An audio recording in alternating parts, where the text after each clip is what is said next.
You are not going to want to miss this symptom of ovarian cancer. The symptoms of ovarian cancer are very subtle and hard to detect. Knowing exactly what to watch for is life-saving stuff. When we look at the most common symptoms of ovarian cancer, you often see things like bloating or painful sex or pain when you go to the bathroom, like pee or have a bowel movement. But there are much more subtle symptoms of ovarian cancer that you're going to want to know so you can catch it early. And catching ovarian cancer early is life-saving, so listen up. The problem with ovarian cancer is that there's actually no test to screen or detect this type of cancer. Many women mistakenly think that this type of cancer can actually be detected on a pap test, but that is incorrect. A pap test only screens for cervical cancer. It will not screen for ovarian cancer. Do not make that mistake. A lot of women fall into a false sense of security.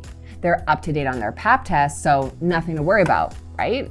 Wrong. There's also no blood tests that can screen for ovarian cancer. Many women also mistakenly think that the CA-125 blood test will screen for ovarian cancer, but this is incorrect. A CA-125 can be completely normal while having ovarian cancer, or it can be elevated with no ovarian cancer at all. It's just not reliable. It's useful and easy, but it's not reliable. An ovarian cancer survivor that I work with in the Cancer Freedom Program was at high risk of having an ovarian cancer recurrence. Before she joined the program, she was actually being monitored quite closely with CA-125 levels and also different types of scans. Ultrasound, MRI, CT scans. She had a rotating schedule of scans so they could catch a cancer recurrence early if she was going to have one. The unfortunate part is that she did have an ovarian cancer recurrence. But when this ovarian cancer recurrence happened, her CA-125 level was completely normal. There was absolutely no change. The recurrence was detected on a routine ultrasound that was set up as part of her follow-up schedule by her oncologist. Her CA-125 level was useless, but the ultrasound is what caught that mass. It just goes to show that a CA-125 level is not a predictable way to detect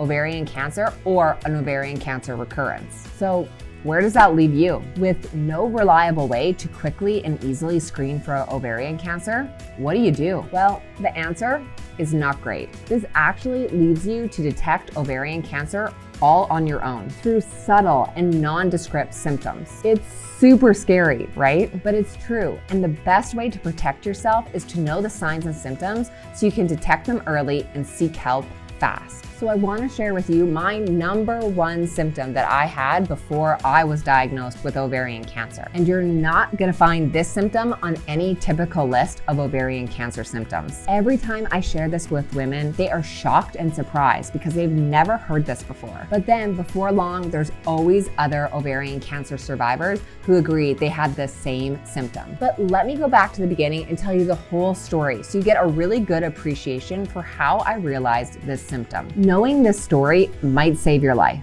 Just after my 30th birthday, I got married to the love of my life. We had a beautiful fall wedding. Shining sunshine, falling leaves, our family and friends all together.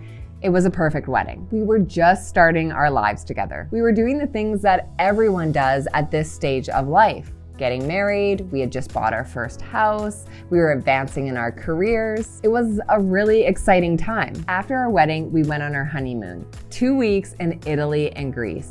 And we did what everyone should do when they're traveling in Italy and Greece, is we ate all of the food. Pizza, wine, cheese. So when we eventually returned home, it was no surprise that I had gained a little bit of weight. Nothing major, like maybe 5 pounds, but here's where things start getting weird.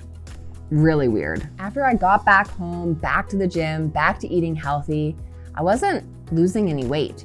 If anything, I was gaining more weight. My body just didn't seem to be adjusting back after we were done traveling. But it wasn't the weight gain that sent me to the doctor.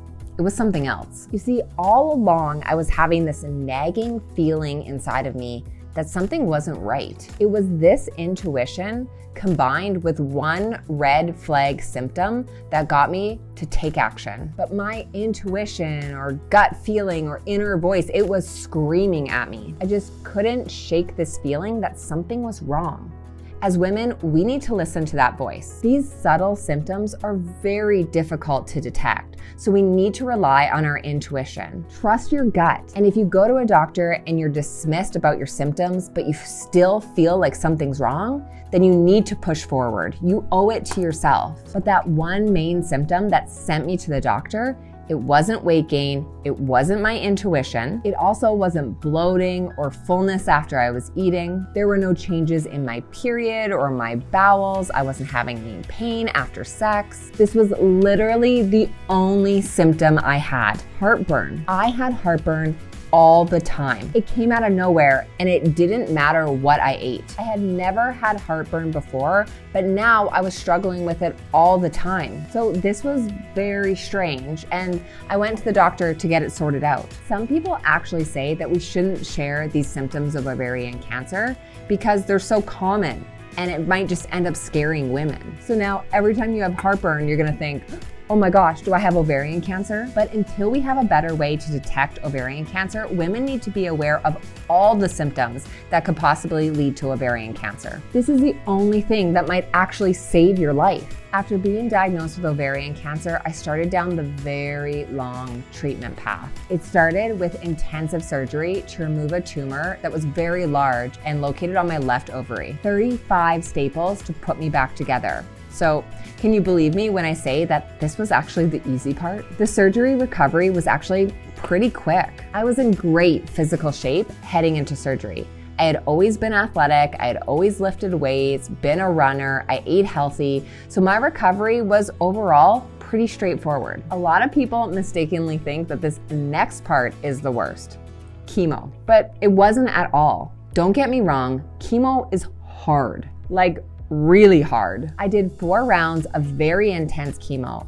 That chemotherapy was designed to attack the residual chemo cells that were undetectable on a CT scan. Of course, chemotherapy is a battle. There are some really dark days. If you've gone through any type of chemotherapy, then you know the exhaustion, nausea, joint pain, hot flashes. It's a lot to take. Completely consumes your life. But I think a lot of us expect chemotherapy to be intense. So it's not really a big surprise when it completely sucks, like really bad. But this is not the hardest part of cancer at all. Most cancer survivors don't expect this. The hardest part of cancer for me was the recovery. Here's why. Cancer recovery is so unexpected. No one tells you that you're gonna be struggling with long chemo symptoms for months or years after you're done active treatment. Plus, when you finish treatment, you actually get some time to take a breath. This is great because you actually really need a break.